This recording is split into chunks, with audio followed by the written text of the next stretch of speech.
Hello, kumusta po kayong lahat? Ito po si Wow Lolo, nangungumusta po sa inyo at sana po sa araw na ito ay maging maayos po ang katayuan ng bawat isa sa atin na bagamat marami pong pagsubok, alam ko yan, sa bawat isa sa atin dahil iba-iba po tayo ng nilalakaran. Nawa po ang lahat ay maging maayos naman sa pamagitan po ng biyaya ng ating Panginoong Hesus. Muli po sa araw na ito ay muli na naman po tayong pinagbuklod ng pagkakataon upang magdiwang at magsama-sama i-celebrate ang kahit po sa mundo lang ng YT o sa pamagitan lang po ng YouTube ay may pagdiwang po natin ang karawan po ng ating isang pinakamasayahing kaibigang na nakilala sa mundo ng YT. Wala pong iba ang ating mabuting kaibigang si Hansi's Kitchen. Yan, Ninang si Hansi, binabati kita ng isang maligayang karawan. At dalangin ko na sana ang lahat ng mga bagay-bagay na dumarating sa buhay mo ay iyong malampasan sa biyaya ng ating Panginoong Hesus. Kung naalala mo nung nakaraang greetings, ang pinakabuod nung pagbati ko sa iyo noon ay yung tungkol sa buhay ni Job. Guys, may share ko nga po ulit dahil po ang salita po ng Panginoon ay wala pong hangganan. At ulitin ko po, kung maalala po ninyo yung kabuhayan po ni Job doon sa Old Testament, yan naging matatag po siya sa lahat po ng mga pagsubok na dumarating sa kanyang buhay. At sana maging huwaran po siya sa bawat isa sa atin dahil alam ko po napakabigat lahat ng mga pagsubok na dumarating sa atin, lalo na po sa mga panahong ito na sunod-sunod po ang krisis na dumarating sa ating buhay. Kung maalala po ninyo, si Job po ay sinubok po siya ng kaliwa o ni Satanas, na sabi niya, tinukso siya at sabi niya sa Panginoon, hindi siya totoong sa iyo dahil nasa kanya ang lahat ng mga bagay na gusto niya. Kumbaga po, mayaman po si Job, marami po siyang mga ari-arian, marami po siyang mga tawag nito, mga hayop, at maluwang po ang kanya pong kalupaan at kumpleto po ang pamilya niya. Yan, so wala na po siyang mahihiling dahil lahat po yata ng kanyang naisin o magpapasaya sa kanyang puso ay nasa kanya na po sa panahon iyon. Sa madaling salita, sinubok po siya ni Satanas. Sabi po niya, hindi siya totoong anak mo dahil pag nakatikim niya ng pagsubok, bibitaw yan at itatatwa ka niya. Ngayon, ang nangyari po, sige, subukan mo, sabi ng Panginoon. Diyan mo masusubok kung sino ang tunay kong anak. Ngayon po, sinubok siya ni Satanas. Ang nangyari po, binigyan siya ng marami po siyang mga ginawa sa kanya, pero ang pinaka-highlight po doon sa mga pagsubok na binigay sa kanya ay yun pong nagkaroon siya ng nakakarimarim o kalunos-lunos na tawag nito karamdaman na dapat siyang pandirihan ng mga tao dahil nakakahawa po yung kanyang sakit o sobrang very alarming po yung kanyang sakit. Pero hindi po siya bumitaw. Hindi po siya bumitaw sa Panginoon. Nanalig po siya na sabi niya, ang lahat naman ng ito ay pagsubok lamang. Sabi niya, ikaw pa rin, Panginoon, ang pinakamakapangyarihan sa lahat ng ito. Pinakamakapangyarihan sa lahat ng bagay. Ganun po, hindi po siya natinag. Tapos, nawala po sa kanya yung kanya pong yung kanyang pamilya. Namatay po ang kanyang mga anak. Namatay po yung kanyang asawa. Lahat po ng hari-arian niya, lahat ng kanyang mga kahayupan, alagang mga hayop, nawala po lahat yun. As in, nawala po lahat ng kanyang mga kayamanan, pati mga kamag-anak. So, ang nangyari po, hindi po siya natinag. Kumapit po siya ng gusto sa Panginoon. Sabi niya, Panginoon, ikaw pa rin ang pinakadakila at pinakamakapangyarihan sa lahat. Alam kong pagsubok lang ang lahat ng ito. Gagaling ako at muli akong babangon upang harapin ang lahat ng mga pagsubok na darating pa sa aking buhay. Doon po sa panahong iyon, napatunayan po ni Satanas na hindi talaga siya mananalo at hindi niya nakuha si Job. Bagkus muli pong kumapit si Job sa Panginoon at nanalig siya na meron siyang nag-iisang Panginoon na nasa itaas, na nakatanglaw sa kanya at nakaantabay sa lahat ng mga pagsubok na yan. Ang nangyari po, dahil nagtagumpay siya, napagtagumpay niya yung lahat ng mga pagsubok na yon, binigay po sa kanya, binalik po lahat, ang lahat ng mga nawalang ari-arian niya. Naging 10 doble po ang lahat ng kanyang mga inaalagaang mga hayop ng mga panahon na yon. Nagkaroon po siya ulit ng panibagong pamilya, nagkaroon po siya ng magaganda mga anak. Ayan po, at ibinalik po lahat yun sa kanya. So, yun po ang naging kabuhayan po, naging istorya ni Job. At sana po maging hawaran sa atin lahat yun, dahil po ang Panginoon po, hindi po tayo pinababayaan sa oras ng mga pagsubok. So, Ninang si Sansi, alam ko, hindi lang naman ikaw ang dumaraan sa maraming pagsubok, pero lahat po tayo may kanya-kanyang nilalakaran, sabi nga. So, magpakatibay lang po tayo. Muli, Ninang si Sansi, ang lahat ng mga bagay na nawawala sa mundo, isipin na lang natin, lahat may kapalit. Ang plano ng Diyos ay hindi po natin batid. Mayroon po siyang pinaglalaanan na mas higit doon sa mga nawala sa atin. Marami siyang mga plano na mas makabubuti sa atin. Kung isang bagay na wala, isipin na lang natin yan, na yun ay hindi para sa atin. Kung isang bagay hindi natin nakamit, isipin na lang po natin na meron pang isang bagay na mas higit doon sa isa na yun. So, binabati kita ni Nang Sisan-Sisa na naging inspirasyon sa atin, maging inspirasyon sa atin sa lahat ng oras na tayo po'y dumarating sa mga pagsubok na alam natin na yun bang sasabihin natin na hindi ko na yata kaya, parang give up na ako, Lord. Pero never po nating isipin na ang Panginoon ay nagpapabaya po sa atin. Hindi po. Lagi po yan nakaantabay sa atin. Lagi po siyang nakagabay sa atin. Naghihintay lang po yan ng pagtawag natin at muling pagsuko sa Kanya. Isuko po natin lahat ang ating mga kamalian, lahat ng ating mga kataasan. Magpakumbaba po tayo at muling manumbalik sa Panginoon, dahil lahat po, pag walang Panginoon, wala rin po tayo. Hindi po tayo magtatagumpay sa buhay. Yan, at ayaw kitang pahiyakin. Pero sana nakapagdulot ako, nakapag-atid ako ng isang magandang kwento para maging huwaran po natin, maging tawag nito,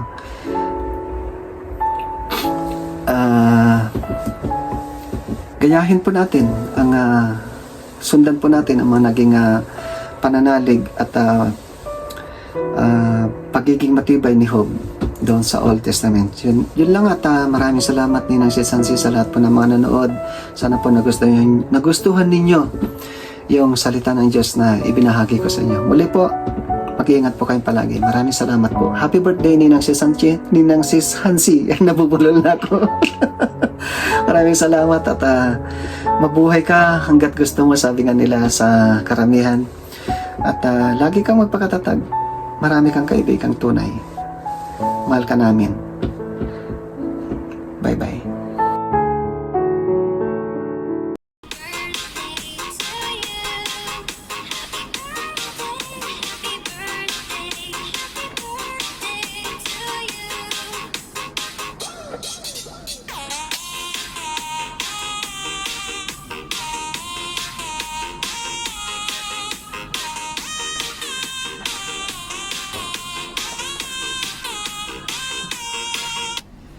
Okay, ladies and gentlemen, we would like to greet my dear friend Hansi's Kitchen.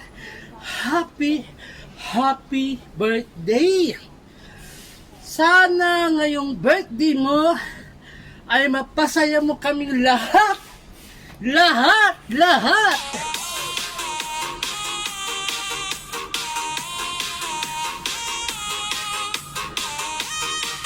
Wait, take two. Mali yung sinabi ko. Mapasaya ka namin dito ngayon, birthday mo, Hansi's Kitchen. Hansi's Kitchen. Wait, nabulunan ako. Tubig. Take two again. Palaging may mali. Lutang. Lutang.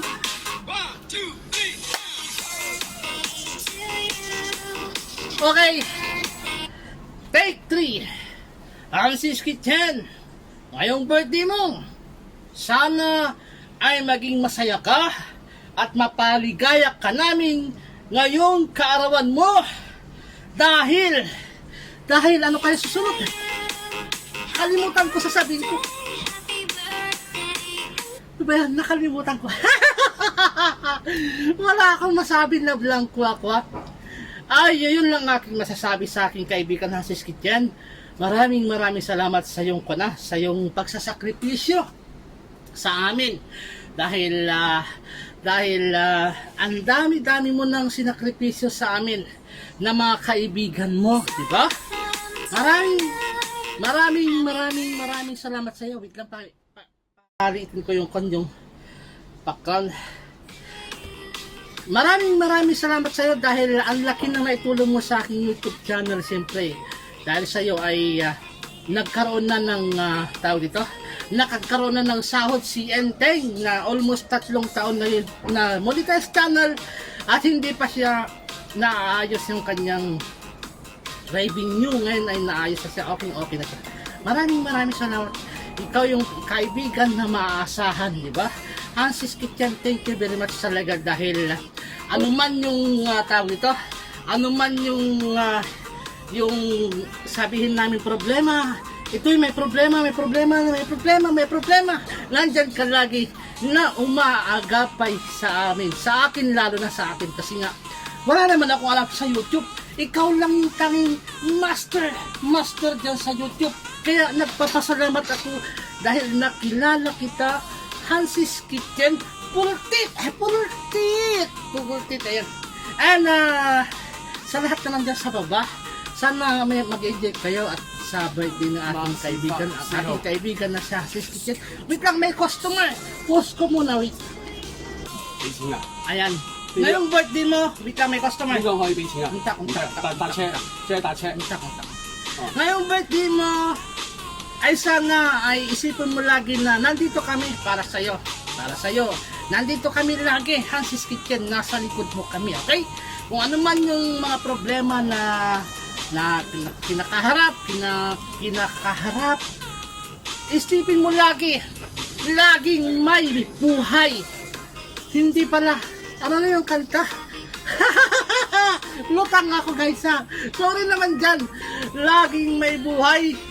Habang may buhay, may pag-asa, diba? Yun yung kanta, yung pinaka the best moment of our life na kunwari, ang laki-laki ng ating mga problema ay isipin natin, may bukas pa. May bukas pa pala yun. May, may bukas pa. Tama ba? Ano pa yung kanta na yun? Habang may buhay, may bukas pa. Ayan, basta nandyan, basta isipin mo lagi, meron darating na umaga, okay? Lahat ng problema, malalampasan yan. Magdasal lagi tayo, okay? Sana ngayong birthday mo, again and again, magkasiyahan tayo lahat, pasayahin ka namin dahil ikaw ay, ito yung araw ng iyong pagkapanganak. Dapat maging masaya tayo lahat sa birthday ni Hansy's Kitchen. Once again, sayaw muna ako.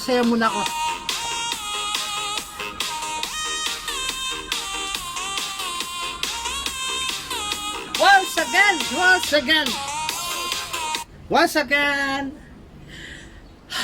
happy birthday sa aking matalik na kaibigan dito sa YouTube. Walang iba kundi si Hansy's Kitchen. Maraming salamat, Hansy's Kitchen.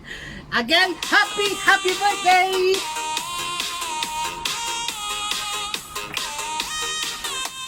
Bye-bye! Hello, cutie Hansy. Happy birthday. Ang wish ko sa'yo na sana bigyan ka ni Lord ng mahabang buhay, magandang kalusugan, at sana bigyan ka ni Lord ng lakas, maging matatag. Nandito po kami. We love you, cutie Hansy, and maraming salamat sa mga tulong, sa palagi pong paggawa sa amin ng magagandang thumbnails, overlay, lahat-lahat. Thank you so much sa lahat-lahat ng kabaitan. Patuloy lang po, keep going. Okay? Happy birthday. Pagpalakas ka. At nandito po kami. Happy birthday. I love you. We love you.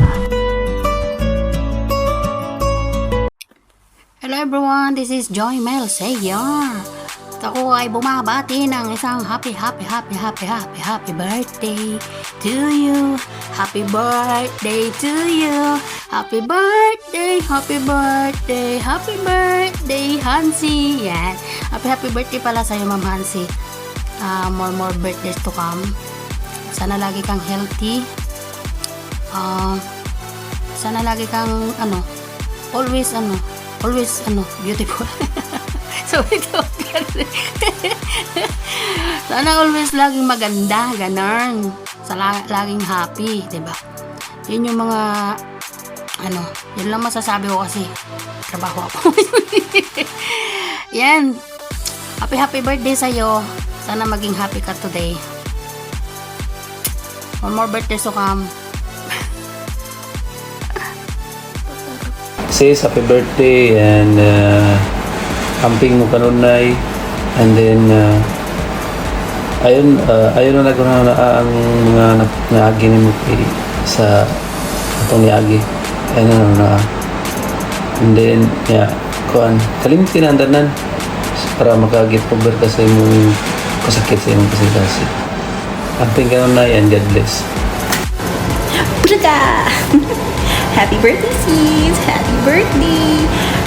Nagkuhan lang naghimo mi kuan video para nimo nga lagi ani nga mga small things, birthday greetings nga mapalipay ka na mo.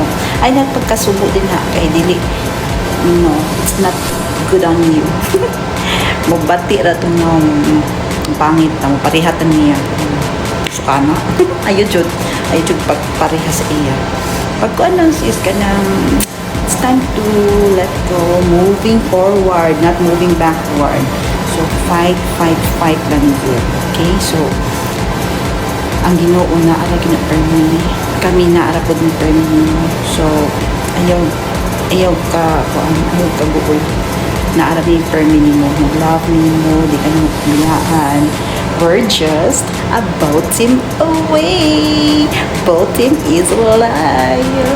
Ay kalimti ang Botim. Si Botim na for me.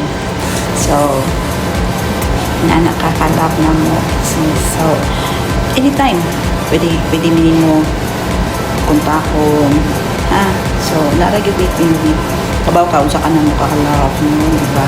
So, basta 5 lang yun. Ayaw padala. Ayaw dyan padala na. Ayaw na.